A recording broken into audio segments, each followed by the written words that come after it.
तो यार भाई लोग कैसे हो सब। आज के इस वीडियो में हम बात करने वाले हैं चेनसो मैन के सीजन 1 के एपिसोड 6 के बारे में, जो कि फाइनली आ चुका है। लेकिन वीडियो में आगे बढ़ने के पहले अगर आप लोगों ने अभी तक चेनसो मैन के बाकी के एपिसोड्स नहीं देखे हैं तो मैं आप लोगों को हाईली रेकमेंड करूंगा कि आप उसके एपिसोड्स या फिर उसके एक्सप्लेनेशन को देख लीजिए, जो कि हमारे चैनल पे अवेलेबल है। आपको मैं उन सब का जो लिंक है वो डिस्क्रिप्शन में दे दूंगा। और साथ ही साथ वीडियो में आगे बढ़ने के पहले अगर आप लोगों ने हमारे चैनल को सब्सक्राइब नहीं किया है तो आप चैनल को सब्सक्राइब करके वो पास वाले बेल आइकन को ऑल पे कर सकते हैं, सो दैट अगर हम फ्यूचर में कोई भी वीडियो डालते हैं तो उसकी नोटिफिकेशन आपको सबसे पहले मिल जाएगी। तो बस यार भाई लोग, बहुत हो गई बातें, अब चलते हैं अपने मेन वीडियो की तरफ। लेकिन उसके पहले हमारा इंट्रो लगा लेंगे। Push myself to my limits, I'm in it to win it. Forget the beginning, it's now that you're living. Don't be forgiven, don't fear what you're missing. The mind like a killer, you need to be driven. 10 steps ahead, you prepared in the head? Think this shit through or just wing it instead? I'm tired of working so hard for this bread. I'm hungry as fucking fucked up in the head. I'm sick of these lazy bums, they all get nothing done. Waiting to have someone take care of everyone. I don't need anyone, this shit ain't any fun. It takes hard work to make yourself a penny, son. तो जैसा कि हम सारे लोग जानते हैं कि chainsaw man के पिछले एपिसोड में जितने भी लोग वहाँ पे सर्च करने के लिए गए थे वो सारे 8th फ्लोर पे फंस गए थे। ये सारी चीज़ें हो जाने के बाद जो आकी होता है वो कोशिश करता है कि वो 8th फ्लोर के किसी एक रूम में एंटर करे, लेकिन वो उसके अपोजिट साइड वाले रूम से वापस से बाहर आ जाता है। जो डेंजी होता है वो विंडो से बाहर निकलने की कोशिश करता है, लेकिन वो उसके बाद भी होटल से बाहर नहीं निकल पाता। जब वो सारे लोग इन सारी चीज़ों को नोटिस करते हैं तो वो शांति से डिस्कशन करने के लिए एक रूम में एंटर करते हैं जहाँ कोई और उन्हें डिस्टर्ब ना कर सके, मतलब कि डीमन। यहाँ पे वैसे तो किसी को कुछ भी समझ में नहीं आ रहा था, लेकिन जो डेंजी होता है वो एक सजेशन देता है कि जिस डेविल को पावर ने मारा था हो सकता है कि उसी डेविल ने एक कर्स ऐसा दे दिया हो जिस वजह से ये लोग यहाँ पे फंस गए हैं। लेकिन जो आकी होता है वो बताता है कि डेविल के मरने के बाद उसका जो कर्स होता है वो भी लिफ्ट हो जाता है। फिर यहाँ पे हमारा जो आकी होता है वो एक और चीज़ को नोटिस करता है कि वहाँ की क्लॉक्स के जितने भी टाइमिंग है वो 8:18 पे फिक्स हो चुके हैं, मतलब कि शायद ये लोग फ्लोर पे नहीं बल्कि टाइम में फंसे हैं।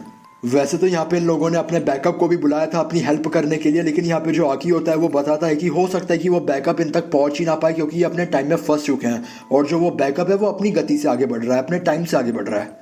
जब बाकी के लोग आकी की इस बात को सुनते हैं तो वो काफ़ी ज़्यादा घबरा जाते हैं क्योंकि उन्हें लगता है कि इनके पास जो फूड सप्लाईज और वाटर सप्लाईज हैं वो काफ़ी लिमिटेड हैं और अगर ये लोग काफ़ी ज़्यादा समय तक यहाँ पे फंसे रहे तो ये जिंदा नहीं बच पाएंगे।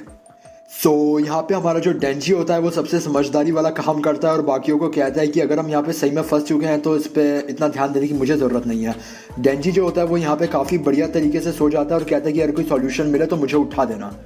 अपनी नींद से उठने के बाद जो डेंजी होता है वो हिमेनो से पूछता है कि क्या कोई सॉल्यूशन मिला, तो यहाँ पे जो हिमेनो होती है वो उसे बताती है कि जो आकी है वो काफ़ी रेस्टलेस होकर उस डेविल की बॉडी को ढूंढ रहा है लेकिन उसे वो मिल नहीं रही। इसके साथ ही साथ जो अराई और कोबेनी है वो भी काफ़ी ज़्यादा डर चुके हैं।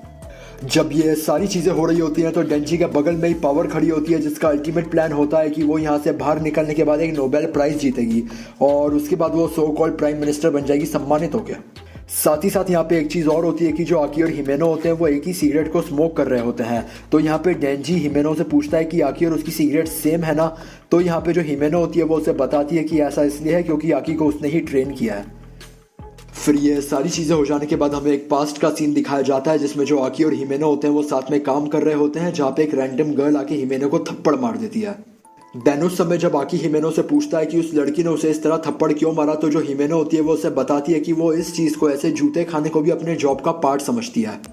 और वो जो लड़की है वो असल में हिमेनो के एक्स पार्टनर की गर्लफ्रेंड है और क्योंकि उसके एक्स पार्टनर के डेविल में कन्वर्ट होने के बाद जो उसके फैमिली और फ्रेंड्स थे वो डेविल से बदला नहीं ले पाए थे, तो वो हिमेनो को मार के उसका बदला लेते हैं। और ये बात सुनने के बाद जो पास्ट में आकी होता है उसे काफ़ी गुस्सा आता है और वो गुस्से में उस लड़की के कपड़ों पे अपनी च्युइंग गम को चिपका देता है। फिर इसके बाद ऐसे ही फ्लैशबैक में जो हिमेनो होती है वो आकी को अपने साथ लंच पे लेके जाती है और वहाँ पे उसे बताती है कि उसके मास्टर ने उसे कहा था कि जो आकी जैसे लोग होते हैं वो स्मार्ट तो बड़े होते हैं लेकिन वो हिम्मतवर नहीं होते और इस वजह से वो जीते काफ़ी हैं। तो यहाँ पे हिमेनो को लगता है कि आकी उसका काफ़ी समय से पार्टनर बना रहेगा। फिर ये सारी बातें करने के बाद जो हिमेनो होती है वो आकी को एक सिगरेट ऑफर करती है जिसे वो पहले तो रिजेक्ट कर देता है, लेकिन बाद में वो ये कह के उसे एक्सेप्ट कर लेता है कि ये उसकी पहली और आखिरी सिगरेट होगी। देन फ्लैशबैक के ख़त्म हो जाने के बाद हमें प्रेजेंट का सीन दिखाया जाता है जहाँ पे जो आकी होता है वो रूम में एंटर करके सिगरेट मांगता है और उसके बाद वो सिगरेट को पीते हुए बताता है कि जो डेविल है वो बाहर है। देन जब एनिमे में हमें बाहर का सीन दिखाते हैं तो वहाँ पे जो हमें डेविल दिखाया जाता है वो वही डेविल होता है जिसे पावर ने शुरुआत में मार दिया था।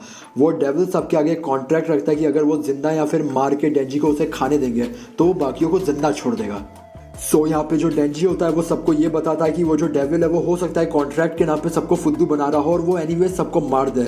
लेकिन यहाँ पे जो हिमेनो होती है वो उसको बताती है कि ऐसा नहीं होता। अगर डेविल एक कॉन्ट्रैक्ट बनाता है तो कॉन्ट्रैक्ट इतना पावरफुल है कि अगर वो उसे ब्रीच करता है तो उसकी मौत हो जाएगी। लेकिन इस चीज़ को जानने के बावजूद भी जो आकी और हिमेनो होते हैं वो कॉन्ट्रैक्ट को डिनाई कर देते हैं। जो यहाँ पे पावर होती है वो कहती है कि वो यहाँ पे मरने को तैयार है, लेकिन उसे ये बताया जाता है कि जो एक फाइन डेविल होता है वो कॉन्ट्रैक्ट नहीं कर सकता। लेकिन इन बातों को सुनने के बाद जो अराई और कुबेनी होते हैं वो डेंजी को मारने के लिए आगे बढ़ते हैं और जो कुबेनी होती है वो डेंजी को स्टैप करने भी वाली होती है, लेकिन आकी उसे रोक देता है।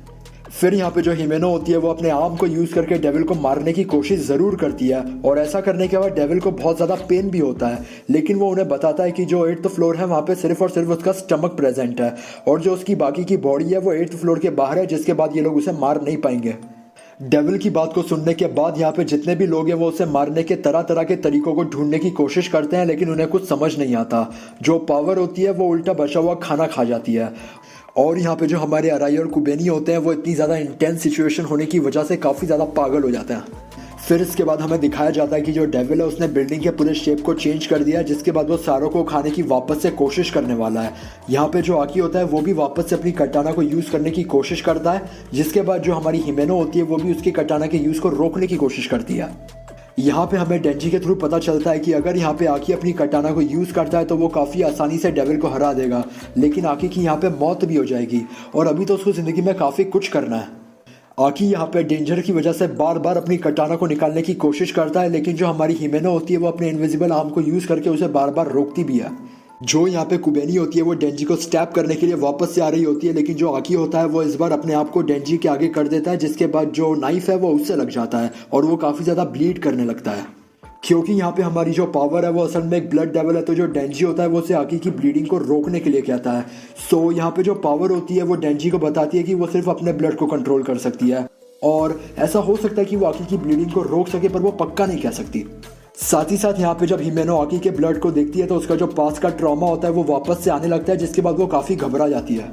आकी यहाँ पे बताता है कि उसे डेंजी के मर जाने से कोई फर्क नहीं पड़ता, लेकिन क्योंकि यहाँ पे जो गन डेविल है वो बहुत ज़्यादा स्ट्रॉन्ग है तो इन्हें ज़्यादा से ज़्यादा हंटर्स की ज़रूरत है उसे हराने के लिए, और डेंजी भी उनमें से एक है। फिर यहाँ पे जो डेंजी होता है वो उन सबको कहता है कि वो जो होटल वाला डेविल है वो शायद डेंजी की चेन सॉ से डरता है और वो इसीलिए बाकी सबको यूज़ कर रहा है डेंजी को मारने के लिए। फिर यहाँ पे जो डेंजी होता है वो उसे बताता है कि डेविल को जो पेन है वो वैसे भी काफ़ी ज़्यादा होता है, और ये कहने के बाद वो सीधा अपनी चेन सॉ को एक्टिवेट करके डेविल के ऊपर कूद जाता है, जिसके बाद जो एपिसोड है वो समाप्त हो जाता है। तो यार भाई लोग, आज के हमारे इस वीडियो को हम यहीं पे समाप्त कर देते हैं, जिसके बाद हम चेनसो मैन के सीजन 1 के एपिसोड 6 को एक्सप्लेन कर चुके हैं।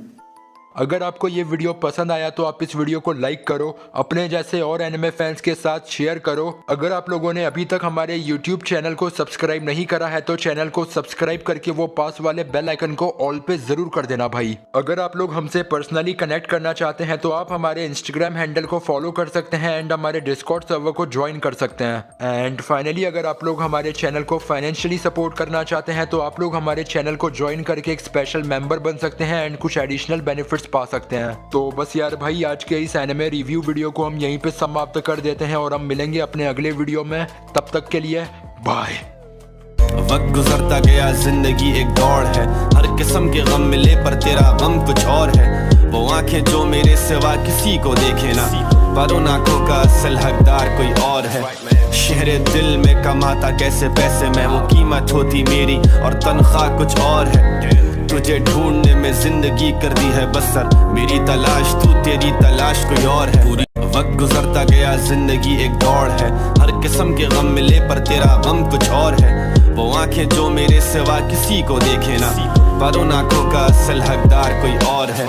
शहरे दिल में कमाता कैसे पैसे मैं, वो कीमत होती मेरी और तनख्वाह कुछ और है। तुझे ढूंढने में जिंदगी कर दी है बसर, मेरी तलाश तू, तेरी तलाश कोई और है।